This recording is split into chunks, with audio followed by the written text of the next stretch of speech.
सत्यभामा श्री कृष्ण की तीसरी पत्नी थी। वो एक बहुत ही घमंडी स्त्री थी।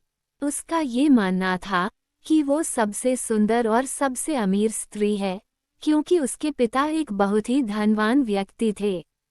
तो सत्यभामा जितने भी रत्न, आभूषण और संपत्ति चाहती थी, वो सब उसके पास थे।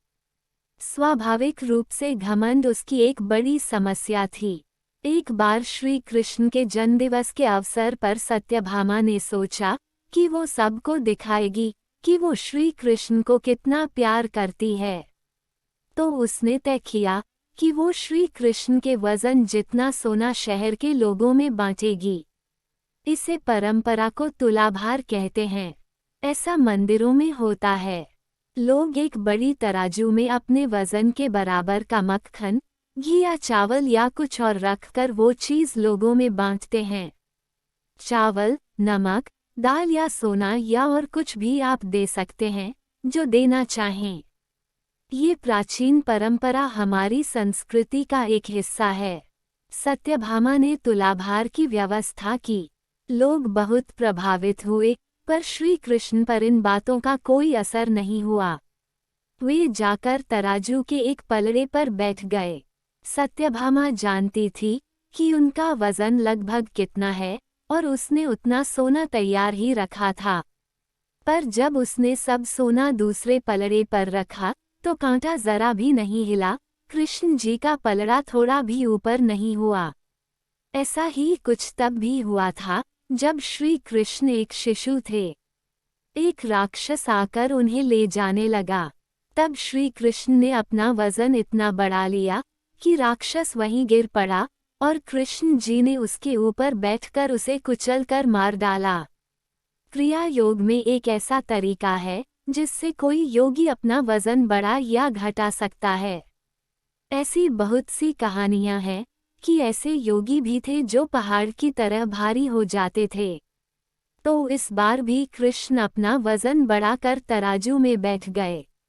सत्यभामा ने उतना सोना दूसरे पलड़े पर रख दिया था जितना उसके हिसाब से कृष्ण के वजन के बराबर था, पर कुछ हुआ ही नहीं। तब तक शहर के सभी लोग ये घटना देखने के लिए आ गए थे। तब उसने अपने नौकरों से वो सभी गहने मंगवाए जो उसके पास थे। एक के बाद एक वो गहने डालती जा रही थी और सोच रही थी कि काम हो जाएगा, पर कुछ नहीं हुआ। तब उसने वो सब कुछ भी रख दिया जो उसके पास था, पर पलड़ा जरा भी नहीं हिला।